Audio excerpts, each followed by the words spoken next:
Hospital porters, pride and dignity. Stop the New World Order. Welcome to Panwo TV. And today, I'm in Oxford, the area called the heart of Oxford. I'm just going to give you a quick 360 so you can see where we are. Now, that there is the Bodleian Library. And it goes all the way along there. That's the Bodleian there. And it's just been revamped. This building here is also the Bodleian.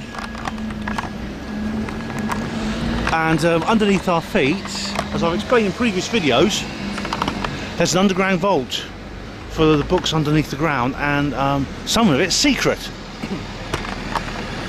That there is, all that is Broad Street, and you can just there see the Sheldonian Theatre just poking out from behind there, and all the stone heads on top of the columns there, as you can see. I need to oil this damn tripod. See the stone heads there? No one knows what they are. We come round to the Bodleian again, and to the heart of Oxford. There's Hertford College, but the building I'm most interested in today is this one. This here is the Oxford Martin School, and there's a reason for that.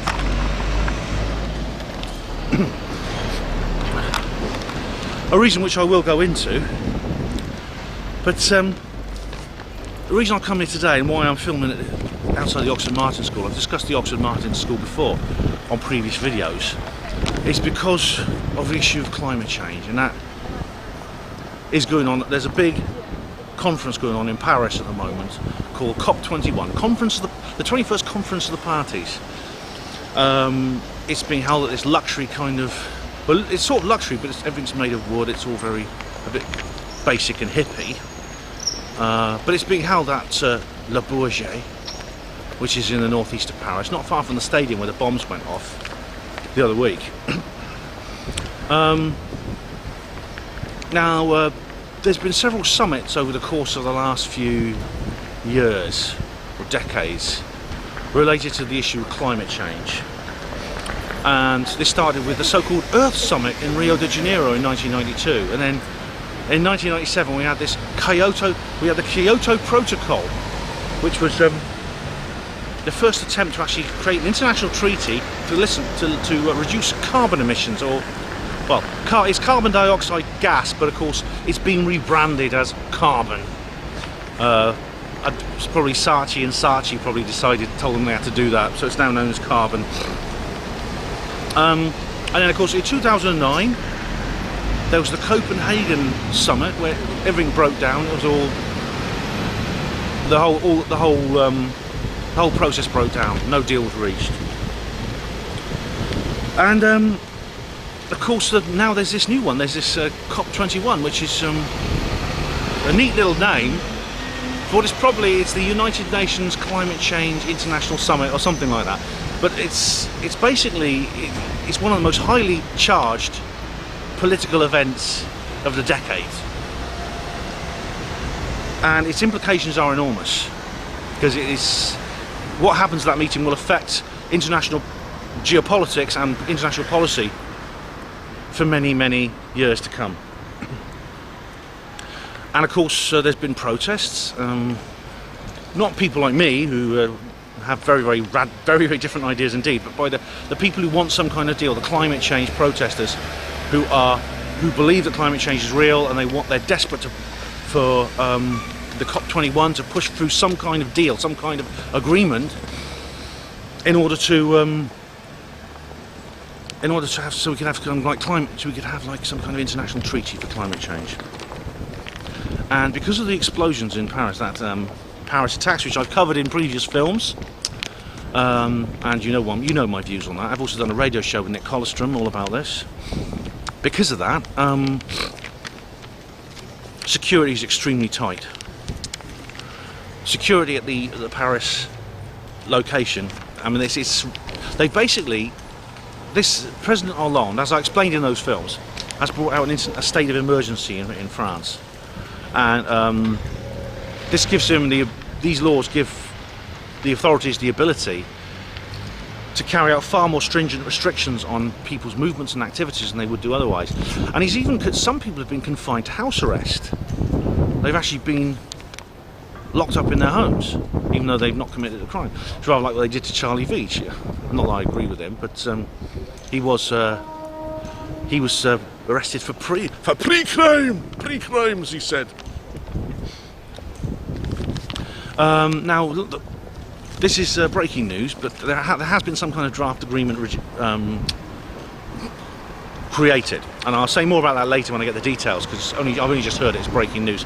But they're probably going to come through. If they come through with some sort of deal, no doubt it'll be called the Paris Climate Accord or something similar, and it's very basically the countries will agree to reduce their carbon emissions by a certain amount over a certain period of time. So, for instance, Japan will say we'll reduce our carbon emissions by 20% by the year 2030.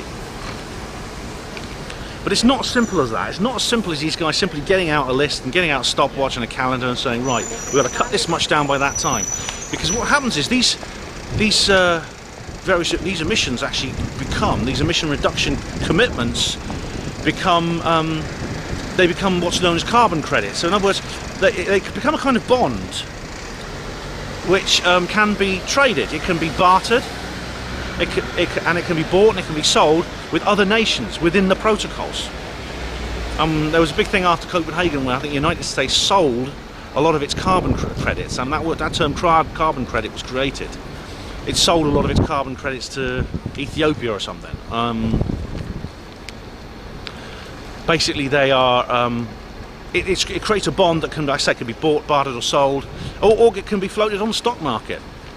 And there's even been a suggestion that carbon credits could become the global currency of the New World Order.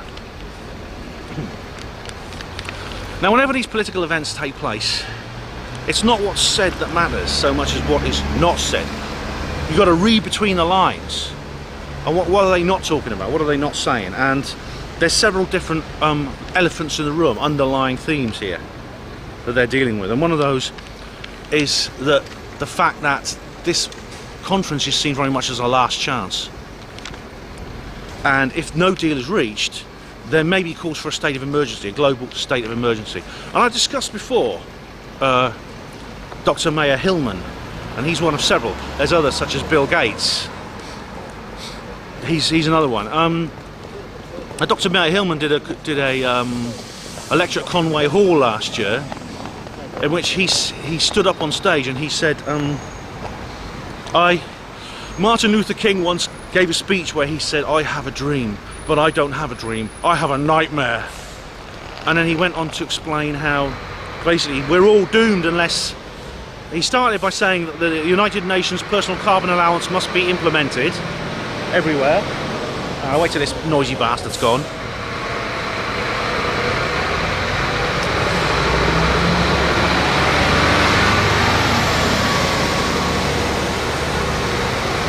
And then he also said, something very, very chilling indeed. He said, the democratic process is not sacrosanct. What we've seen so far, this is paraphrasing, what we've seen so far is that individual people are not willing to make the commitments. They don't have an awareness of the danger or willing to make the changes necessary to their lifestyle to reduce carbon emissions. And elected leaders do nothing except pander to their whims to get elected. Do we maintain the democratic process and regard it as sacred, or do we otherwise, as I would argue, supersede it and do these changes anyway? In other words, he says these changes have to be made whether the people like it or not. If these changes are not made, we will surely hand over a dying planet to future generations. So what Dr. Hillman is actually saying is we need a global state of emergency to save the planet. And this would involve he says as much, a major restructuring of the economy. He's coming back now. So that noise you can hear is a lorry. And he's driving around in circles deliberately to stop me filming.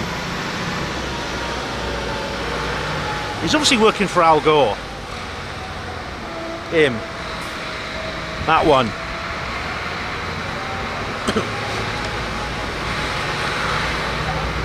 If I may continue, Now, the restructuring of the economy, he calls about the restructuring of all sectors of the economy, he calls for, which would take account of its use of fossil fuels. And everything will be structured around its use of fossil fuels, not around private ownership, the quest for profit, etc., etc., the quest for economic sustainability. So what he's talking about here essentially is communism. World communism to save the planet. A very extreme form of communism too. More like Pol Pot than Soviet Union. And of course, sooner or later the G word will be used. People will be looking for that G spot. And I'm talking of course about geoengineering. And that is where that building comes into this. The Oxford Martin School. Now this is the Oxford Martin School. It's you can see where it is. I've just showed you. It's in the heart of Oxford. This is one of the most prestigious locations in the city. This is where all the postcards are taken. This is where, if you know anyone who's come to visit Oxford, from wherever you are in the world, because people come here from all four corners of the earth to see this place I'm in now, and a lot of them, they all take photos here. They all make films here, like I'm making. Not on the same theme, obviously. But this is the postcard centre of Oxford, and the Oxford Martin School is actually located in the old Indian Institute building. And it describes itself thus: the Oxford Martin School at the University of Oxford is the world leading authority into pioneering research, debate, policy and sustainable for a sustainable and inclusive future. Now whenever you hear those words, sustainable and inclusive, you've got big trouble. And I describe this in more detail in Oxford Secret Science, but sustainable is often an Orwellian euphemism for the kind of thing that Dr. Hillman is talking about. Global authoritarian governments for the purposes of saving the world from ourselves. And I think he said in Report from Iron Mountain, or it may have been Zbigniew Brzezinski's Technotronic Era book, or Grand Chessboard. I'm trying to think of the exact quote. It basically said, the earth is dying because of people. Human beings are therefore the disease. Human beings are the problem. Human beings, our very own species, is what needs to be destroyed in order to save the planet. And well, but Brzezinski talks very openly, and they do Report from Iron Mountain as well, about how the fear of environmental destruction, whether it's real or not, can be used as a political anchor, and can be used to manipulate others and manipulate policy. Inclusive. Now the word inclusive is a very politically correct word. When you hear the word inclusive, it generally refers to cultural Marxism. In other words, we need a new world order to protect the world, not from environmental damage, although that is a factor too at the Oxford Martin School, but from white heterosexual males. They are the problem, they must be exterminated. So non-WHM people are encouraged to hate WHM people like me, and people like me, WHM people, are encouraged to hate ourselves. And this messes with our heads, and it messes with our psychology, our mass psychology and our culture. That's what cultural Marxism is. I mean, I have to do a whole programme about that really to go into the details. But it's about breaking down society by messing with our heads. Brian Gerrish has talked a lot about this.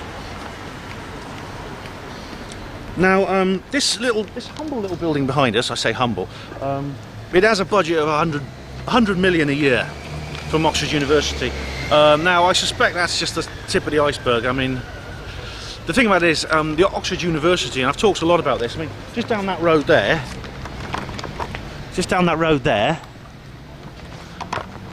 is Rhodes House. And I've shown you Rhodes House before in previous videos.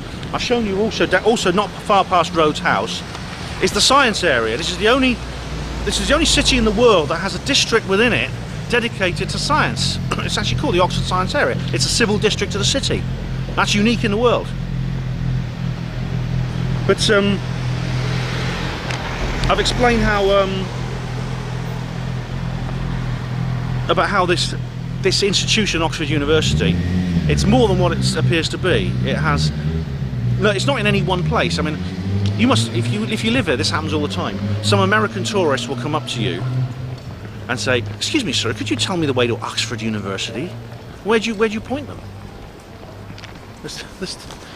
Oh, I love them. I've got nothing against Americans, all right, but they are quite naive people.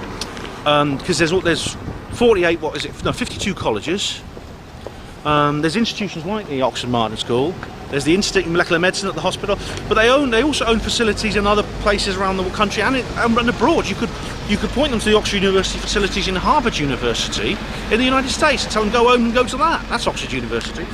Anyway, I digress. So this institution has a black budget on top of its official budget, which is sizable. So the 100 million that the Oxford Martin School is getting from Oxford University is probably just, like I say, it's a small tip on a big iceberg.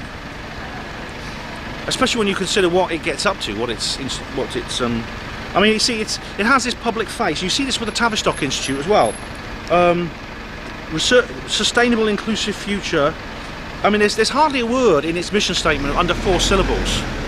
And when you get like long, complicated mission statements and about us, and you can't hardly understand any of it, that's because they're trying to. When you get this sort of like gobbledygook, they're probably trying to launder their true purpose behind it. And guess what? I mean, this is all out in Agenda 21. If you go to their YouTube channel, which is they have a YouTube channel, and it's called 21 School. 21. That means Agenda 21. I think it's connected to the Agenda 21, and they talk an awful lot about the various things that are probably being discussed at this meeting in Paris: climate change, population growth, and I mean, of course, I've told you before. I mean, you watch my zombie lecture where I talk about what they want to do with the population, but I think this all connects into it because they, along with their various courses on climate change and social justice and energy, if you go to their channel, you can see many lectures. They discuss transhumanism. They have a page on their website called The Mind and Brain. Now, I've talked about transhumanism before. There's guys like Ray Kurzweil and Kevin Warwick who wax lyrical over it, how it was going to create a wonderful future for all of us. However, Max Egan's film on transhumanism is much more interesting because he explains how the vision for the future, which we ordinary folk might have, is very different from that of the political classes. There's probably a huge difference in agenda, desire, motive and vision. I suspect, you know, that there's the end plan, and people like Kurzweil are being sucked into this idea they're going to live forever as some superhuman immortal robot. When the truth of the matter is, we're probably more likely to end up as an epsilon from Aldous Huxley's Brave New World. I do recommend you go and read that book, Brave New World by Aldous Huxley. Written in 1930, years ahead of its time, science fiction novel, supposedly, talks about a future world in which all people are genetically engineered. They're not born anymore, they're grown in these hatcheries and they're genetically modified from conception in artificial wombs to fulfill a certain role in society.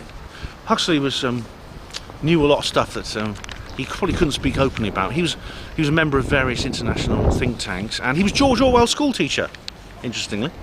Bit of trivia there. I wonder what those two the conversations they used to have after class. Just imagine, can't you? I'd love to be a fly on the wall. There is one of the most recent lectures that have been uploaded to the 21 School channel is about transhumanism, and it's by Professor Julian Sabulescu, a good Romanian name there, but I think he's American, I don't know. But he said he does a lecture about transhumanism, and I watched it once. I'll have to go back and watch it again. But it's quite sinister because he's favourable of transhumanism. He's transhumanist optimist, like Kurzweil and Warwick. But he said one thing he said that stuck out enormously was he said he was disturbed how people lack empathy, how young people especially lack empathy. Well, why do you think that is, Julian? Just watch EastEnders. and EastEnders and programs like it, the reality TV is all about stripping us of our empathy. But I'm digressing. I should actually put a little disclaimer in here. All right, I'm going to say a lot of bad things about Oxford Martin School, about the negative, pernicious propaganda that they have on their website and on their work. But they are essentially a non-violent organisation, and therefore I really discourage you from carrying out any kind of violent attack against the Oxford Martin School, against the premises or against the personnel. You must not do that, okay? The only way to counter black propaganda is with white propaganda, and that's what I'm doing now. This is an information war, not a shooting war. Not yet, anyway. And of course there's, going back to the COP21 conference in Paris, along with this possible call for a state of emergency, is there's another silent yell, and that is climate change itself. What is climate change? Well, it is what it says it is, change of climate. Why is it happening? That's the question. I mean, it's ironic really, because if you look around, look, I was going to say we had a chemtrail free sky, but there is actually a chemtrail. There's like silk chemtrails up there now, they've blown in. These are not new chemtrails. But climate change, as I've said before, I don't believe it's been caused by our activity. I think our carbon emissions have little or no effect on the climate. And because Jeremy Corbyn is now leader of the Labour Party, this is now getting a hearing in the mainstream, because Piers Corbyn, a guy I've met, he spoke at the Kent Freedom Movement, he's actually been on the politics show with Andrew Neil. And he's been on a couple of other mainstream outlets, and they've let him have his say. I think they have to, because he's Jeremy Corbyn's brother. But I mean, these guys have been caught out in outright fraud, deliberate lies. I'm talking about ClimateGate. As James Dellingpole did a very good article on that. But also, I think most of the people are in it through trauma, through fear, groupthink. Groupthink is very much, I think, a part of this, because the skeptics always say, how could so many people keep such a dark secret? I say, well, they don't keep it. The secret keeps itself. The secret. It's all right. I'm facing this way. It's all right. That's nice. I guess people who are polite when you're filming on the street, and they say, "Oh, sorry, I got in your way." You know, that's like a breath of fresh air. I mean, you get these. It hasn't happened yet, but you get these knobheads who come up to you and they go like that when you're falling on the bloody street. Twats want their 15 minutes of fame, and you get someone like that who's polite and respectful. It gives you hope for humanity, doesn't it? And we need hope. Anyway, I should continue. Now, you can spot some of this groupthink and some of their falsehoods. You can probably spot if you're not involved, rather than if you are. For example, maybe I'll say more about this, but I mean the weather today it's the 8th of December today, and the weather is extraordinarily balmy. It feels like October, and it has done since October basically. We've had we had 2 nights of frost here in Oxford. I know other places are different, but it's extraordinarily mild, and it seems to be a weather pattern that's entrenched. So it's not changeable. It seems to be stuck here, and you get weather patterns like that where they'll suddenly get they'll come. You get a little bit of change, and it'll just go back to how it was before.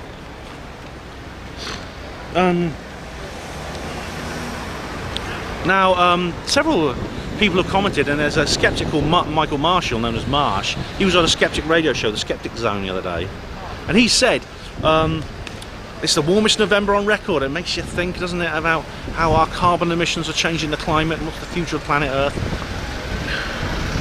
But you see, then again, they'll say this. See, this is one of their double standards. When something like this happens, when you get weather like this, oh, that's climate change. Yet if it had been freezing cold with 3-foot snow for the last 6 weeks, bloody hell, there's another lorry.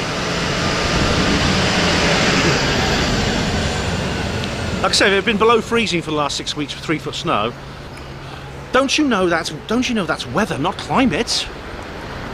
There's a difference between weather and climate. It's just a blip. It's just a one-off. I mean, look at these figures from the IPCC. The general trend is still upwards, old boy. Do you see what I mean? This is their double standard. When something supports the idea of climate change, it's climate. When something opposes it, it's just weather.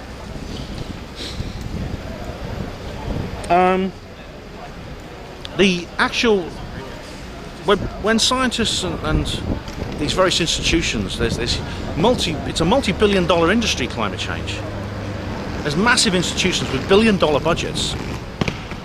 And when they stand there, when these institutions and these people stand there in posh surroundings like at COP21 at this place in Paris, and they talk, it sounds very impressive.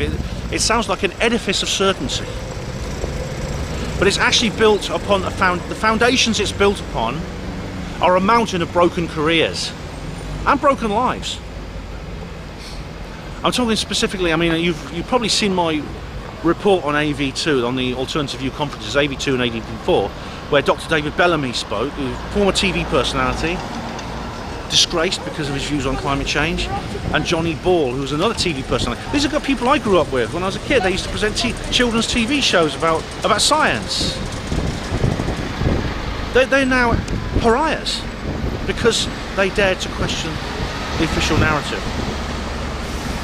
And how can real science be done in an intellectual environment like that, where disagreement comes with destruction? Real science can't be done in that kind of environment. And what's more, I think the Carbonista regime would kill to protect itself, and it has. Maybe it has. Now, something happened, right? Something else happened this year. 4 climate scientists were killed within a space of 3 months. Now, this is what the skeptics would say is a coincidence, and it's very, very difficult to actually disprove that. As I've explained in previous videos, when skeptics call coincidence, it's a get-out-of-jail-free card. It's an unfalsifiable premise, because they will not define the statistical ceiling above which they will say something is not a coincidence. Because nothing physically possible in this world is so unlikely you can say that could never happen. So you could show them the Sistine Chapel. Oh, this is a way of catching them out. You show them a picture of the Sistine Chapel mural, and you can say that's just a random splash of paint. Old Michelangelo or Donatello, whoever it was a turtle of some kind, I know. He got angry one day and kicked his paint pots around the place, and he liked the pattern that emerged. Well, of course it's not. It's a painting. You can see that, says the skeptic. Well, you reply, prove it. If you say that's, you say, well, if you think it's obvious, then where's your cut-off point between random chance and a point above which random chance is not possible or not applicable? This is why the skeptic's coincidence, a skeptic appeal to coincidence goes against common sense. So 4 climate scientists died in a space of 4 months in accidents, supposedly. But it was so suspicious that one of their colleagues, Professor Peter Wadhams, actually he reported to a newspaper that he was suspicious of their deaths. They were as follows. Professor Seymour Laxton supposedly fell down the stairs on New Year's Day. Dr. Catherine Giles was killed in London. She was on a bike and she was run over by a lorry. Dr. Tim Boyd was struck by lightning while he was walking having a stroll near Argyll, Scotland. And there's actually one over the Professor Wadham. Hang on. It's a lorry again, folks. Bear with me. Recycling. No, it's a recycling lorry. See, I'm all in favour of environmental, including recycling. Recycling's a good thing. I just don't. Anything that's good for the environment is fine with me, as long as it doesn't require as long as it's based on fact. It doesn't require a new world order to defeat it. Hurry up! You're stuck at the lights. Oh, I'm going to carry on. Here we go. How are we doing? How's the battery? Okay. We've been filming for 20. There's one more that Professor Wadhams doesn't mention, and that is Dr. Christopher Bell. Now he was killed while he was skiing at Glencoe in the Cairngorms, also in Scotland. He was buried by an avalanche. Now, these deaths all happened between January and March of this year. And Professor Wadhams has risked an awful lot to say what he did. I mean, for instance, Professor Laxton's wife is very indignant about the whole thing, as is the relatives of Dr. Giles, because they knew Dr. Giles, and Dr. Laxton's wife knew Dr. Giles and stuff like that. So he's risking his friendships as well as his professional reputation. But he's come out and said that he's suspicious, because what's more, an attempt was made on his own life. Professor Wadhams was someone trying to force him off the road while he was driving along one day. So I think we should take this guy seriously. I mean, this guy he's a professional oceanographer with over 30 years experience. He's not your average conspiracy theorist or non-violent extremist like your humble presenter. And he's very, very different indeed. He doesn't fit into the stereotype like I do. Why were they killed? If it was murder, I don't know. So I don't know what they were working on at the time. I don't know what they were about to say. Were they part of some movement that was about to blow the whistle on climate change, how it was all a fraud? I don't know. I don't know. But there is a sense, I think, that 2015 is for the climate change believers, for the carbonistas, 2015 is said to be a pivotal year.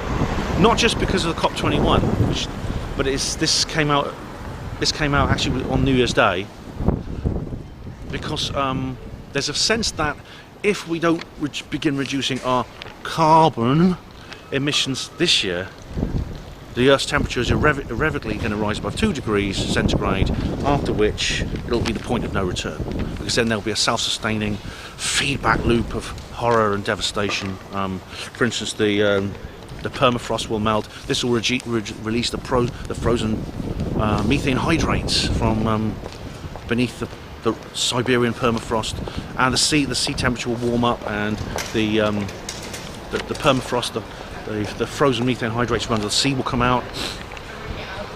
Well, I mean, I don't think that's not actually. I don't think. Well, for example, there's other factors involved here. I mean, the temperature below a certain level in the sea remains the same no matter what the surface temperature is. For instance, there's what's called a thermocline. You get like warm water at the top. It very suddenly changes to cold water at a certain level. But anyway, there's a film on YouTube which is very disturbing. It's very disturbing to watch. I mean, even if you're like me and you. Excuse me. It's like the bleeding M40. Lorries, come backwards and forwards, disturbing me in my film studio, my private film studio around me. Anyway, yeah, it's called The Age of Stupid. It's a film that's on YouTube, and it's extremely chilling and disturbing to watch, frightening. Even if, like me, you understand that it's based on a fraud. If you believe in man-made climate change, I imagine it'll be traumatic to watch. But it starts off with this sort of future scenario where all the ice has melted and there's desert everywhere and the sea levels have risen, and there's this lonely guy living in some shelter up in what used to be the North Pole is now an ocean. He's played by Pete Postlethwaite, the guy who's a good actor. He is. He's dead now, but this is one black mark on his filmography, I must say. And he goes through history, and you have interviews with various people like Clive Hamilton, Mark Linus. Now, there is now a certain group of Carbonista who are known as Doomers, because they've effectively given up. Now, Clive Hamilton is one of them. He's written a book called Requiem for a Species, which is all about how, basically, we're fucked.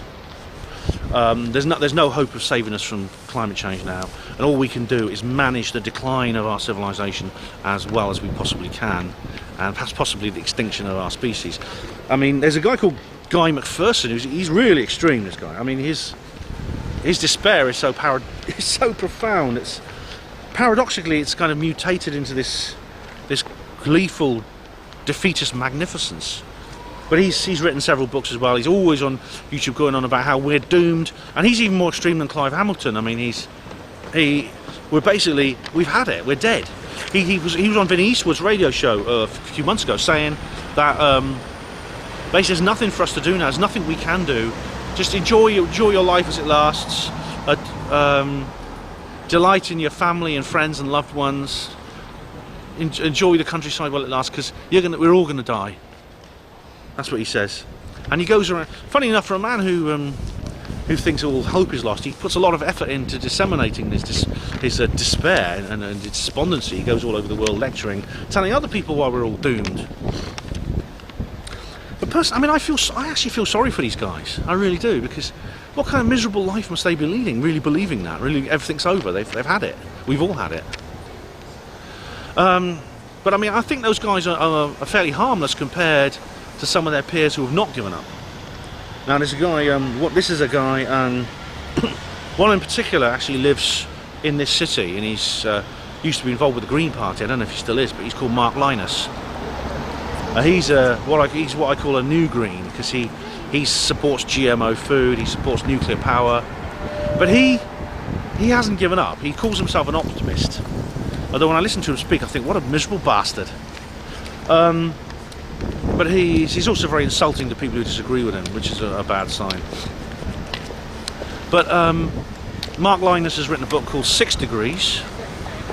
He's written several other books about how people like me are evil. Because so many people calling me evil. Do you think I'm evil? What these people have, though, is you see it in the age, the very title, The Age of Stupid, is a profound hatred for humanity. A really bitter loathing, you know, extreme misanthropy at its highest level.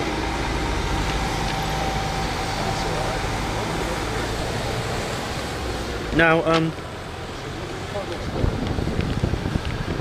these people are far more dangerous, because they are the people who will be desperate. Dr. Meyer Hillman, he hasn't given up. He just says he has a nightmare, and he wants a global state of emergency to save the planet. And the truth of the matter is, if this state of emergency is going to be introduced, a lot of the planning and preparation for that state. Ooh, the wind is blowing now. Can you hear me still? So the bloody wind's up now. Oh. A lot of the planning and preparation for that global state of emergency is probably going on in that building behind me, in the Oxford Martin School.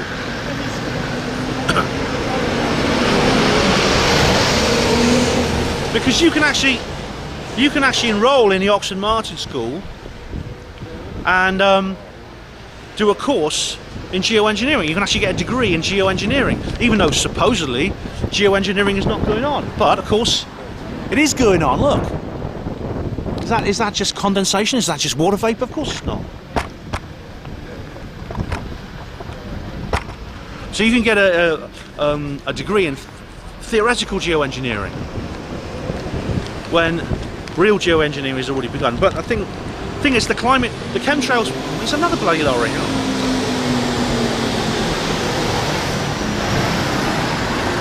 He's at a red light too. The chemtrails projects, obviously they're being done covertly, but I've got a feeling that organisations probably like the Oxford Martin School, especially the Oxford Martin School, because of its unique position in the world when it comes to geoengineering theory, are probably used as recruiting grounds.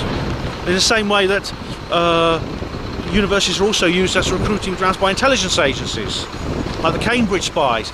Well, this probably is a place where there will be talent scouts for the chemtrail programme. She's just moving off. There'll be talent scouts for the chemtrail programme. I've just got to stop the camera knocking over. Who will the talent scouts who will look for the right kind of people, the people with the balance of qualities: desperation, dedication, amorality, the willingness to keep secrets, pragmatism, psychopathy even. People are willing to say, I don't care. At the end of the day, if you have to kill 90% of the people in the world to save the planet, you do it. People who believe in this. People don't have to know that climate change is a scam. In fact, useful idiots are far more productive way of going about things than recruiting people, getting them in, saying, come on in, sit down, have a cigar, this is what's really going on, but don't tell anyone. No, a useful idiot is far better. A useful idiot can't swap benches. A useful idiot can't develop a conscience and spill the beans. You can get people in there who 100% believe in the reality of climate change and who will take part in the chemtrails program with extreme dedication, believing they're doing the right thing. And of course it goes even more extreme. I mean, there's talk about one of the things they're talking about at COP21 is they've said they want to plant 1 trillion trees to offset carbon emissions, because trees soak up carbon dioxide, because they're plants. But of course there's a laboratories talking about that have ideas for genetically modified trees, and they propose that why not, sooner or later the call is going to go up, let's have these genetically modified trees instead of normal trees. Let's have them instead. And then what then? I mean, there's talk about they're genetically modifying animals now. There's genetically modified salmon, there's genetically modified pigs. Sooner or later they're going to have genetically modified cattle who give off less methane hydrate, because methane hydrate is basically farts. This is why this whole methane hydrate thing is a scam, because methane is constantly released by the earth anyway. So they'll have fart-free cattle, GMO cattle, which are fart-free, and eventually, of course, sooner or later they're going to get around to us. They're going to say, well, let's genetically modify humans so that we breathe, we release less carbon dioxide. We reduce our carbon footprint by reducing our carbon breath. And there we are, and then we're there. We're in Aldous Huxley's Brave New World.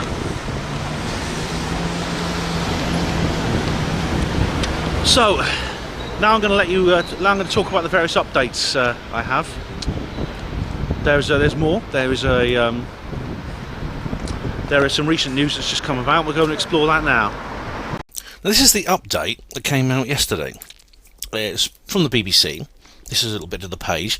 Now I'll come on to this graph again in a minute, but it was written by Matt McGrath, published 7th of December, and it talks about the COP21 update, because the conference has been going on now for a week and a half. But it says here, ministers from all over the world gathered in Paris. Have gathered in Paris for a final push for a new global climate compact. Politicians will attempt to craft a deal of a draft, negotiating text signed by delegates here on Saturday. Right, yeah, last Saturday there was actually a draft deal that was negotiated, as I explained in the video earlier. Poor countries warn the talks would fail if the rich tried to limit their right to grow to protect the climate. That's probably going on about China wanting to build new power stations and things like that. One delegate said that the poor could not accept starvation as a price for a successful deal in Paris. Well, I think they will. See, this is what's going to happen. They will be forced to accept massive deindustrialization in the third world. Negotiations are taking 4 years to produce the draft. They have 5 days to turn it into a deal acceptable to all 195 parties here, so there's even more people now than before. There used to be, there was 147, now there's 195. What's interesting is the conference is overrunning. It was supposed to end on Friday. It's now going to carry on till next Monday. This document, this deal, is going to be 48 pages long and have 900 square brackets used to signify areas of disagreement.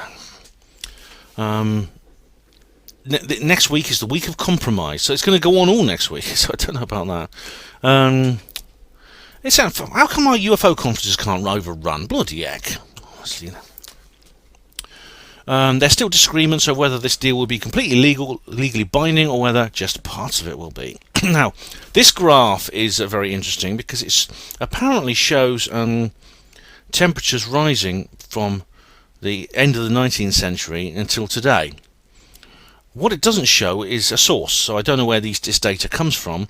However, when Piers Corbyn was on the politics show the other day, he presented a very different graph, one in which the line, at the point where it crosses over 0 degrees in about 1970, it doesn't rise much further. It rises to about 0.1 degree and it starts to sink back by today. Again, we will maybe looking at data massaging here.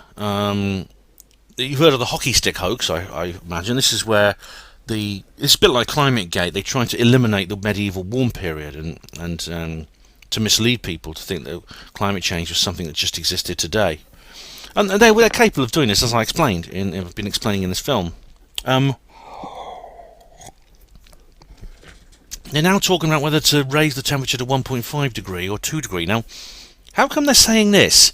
There are splits in what the long-term goal of the deal should be. Many island nations want to reflect the fact that if the world warms more than 1.5 degree, their homes may be lost. Other countries favour a 2 degree goal. How can they control where the temperature ends up? Unless they're doing geoengineering. That's a bit of a dodgy issue, isn't it? Gordon Brown's there, bloody heck. Oh my goodness. The idea doesn't sit well with leading developing nations like China. The world has changed. The world has changed, but not in a way you intend to use it, perhaps as a substitute to undermine the basic precepts of the convention. Well, this is what I was talking about earlier. The fact that these goals and these deals get turned into bonds, which can be used as currency. There are also significant divisions on how the promises made to cut carbon in this agreement will be reviewed, and how often and in what format. Excuse me. One of the biggest challenges may well be fatigue. I can well believe it. I'm fatigued just now. They're averaging 3 hours sleep a night. Oh my goodness me. Anyone thought they used to be hospital porters? So this is the question, what's going on? Now, this leads me to another concern I have of mine, which is directly related to this deal. And that is specifically Storm Desmond. It's not tropical yet. It's pretty warm, but not tropical. Storm Desmond has been devastating the country, and it's been, the bloody newspapers. Oh, I don't buy newspapers, but they put them in boxes outside shops now, and you can see the damn headlines, and it said, Storm Desmond to cause chaos for another week on the front cover of the Daily Express. My goodness. Who needs meteorology when you have the Daily Express? But this comes back to the subject of geoengineering, because I was saying that really we haven't had any cold weather, certainly in my part of the country, since the beginning of November. We haven't had winter yet. It's now the 8th of December, and we've had 2 nights of frost, that's it. Now, 2 years ago, the winter of 2013-14, we had very, very strange weather everywhere. Now, North America had much colder conditions than normally, but Europe, especially the British Isles, experienced exceptionally mild, wet and windy weather. This is what Dr. Mayer Hillman called a wake-up call in his speech at the Conway Hall, which I talked about. And as I've always said, if it had been the other way round, he'd said, "Oh, that's weather, not climate. It's weather, not climate." I did breathe a sigh of relief last winter because everything turned out to be pretty normal. Bit of wet, bit of cold, bit of snow here and there. Now, there's apparently El Nino has reared its ugly head again. This is this anomaly in the ocean currents in the Pacific Ocean, which may well be what's been causing the drought in California. And Gareth Davis on the Mindset podcast, if you listen to that on Panwo Radio, if you look at the Panwo Radio blog, you'll see it. He lives in California, and he has experienced this firsthand. This drought is now in its 3rd season, and California is so dry. So what's going? El Nino actually means little boy in Spanish, but it's actually an ocean current which moves warm water across the eastern Pacific Ocean. So what effect is it going to have this time? Or because last time it caused a lot of cold weather, but look, the strange thing is, and I was right when I heard the phrase "warmest November on record," but it feels weird. The air feels weird. The warmth, the mildness is. And like I said, this weather pattern has set in and become entrenched. The question is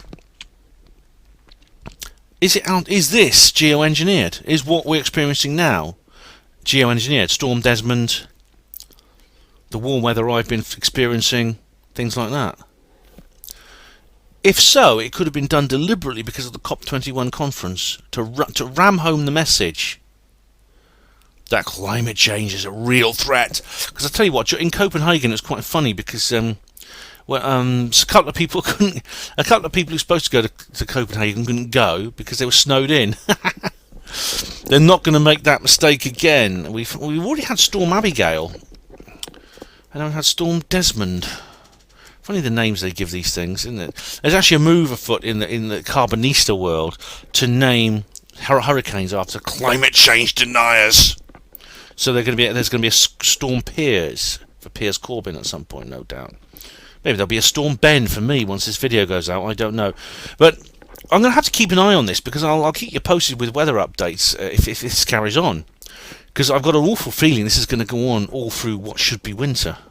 I've got an awful feeling this mild, windy, wet weather is going to be set in now till spring. In which case we ain't going to get a winter. It's going to be like 2013-14 all over again, and it may not be accidental. It may be deliberate. We'll have to see, but I wouldn't put it past them. I wouldn't put it past them to play a trick like that, to manipulate our minds. We shall see anyway.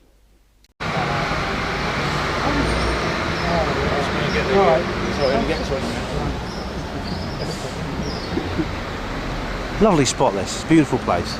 The Oxford Martin School occupies prime location here, as you can see. And here's a review inside the Oxford Martin School. I don't know how much you can see, but how many dark secrets lie within these doors. And as you can see, security is very tight. Well, thank you for watching Hapanwo TV. Hospital Porters, Pride and Dignity, stop the New World Order.